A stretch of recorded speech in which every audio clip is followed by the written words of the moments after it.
baru saja mengunjungi Pulau Lantigian bersama Pak Bupati. Jadi sebenarnya pulau ini sejarahnya itu masuk dalam kawasan nasional Takabonerate.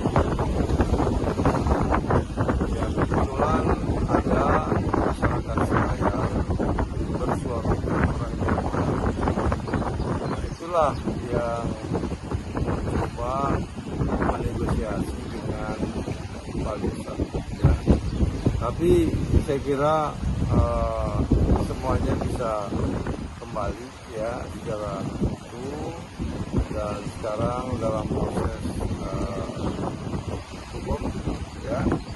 Saya melihat memang pulaunya tidak besar, tidak luas, tapi atolnya yang memang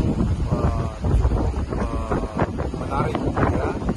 Kita juga sudah lihat rencana besar investor ini akan membangun resort di atas atol.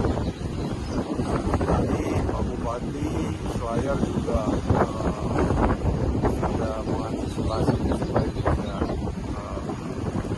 bisa dilakukan ya, karena ini adalah pulau kita, insya Allah tidak akan mungkin bisa dijual-belikan.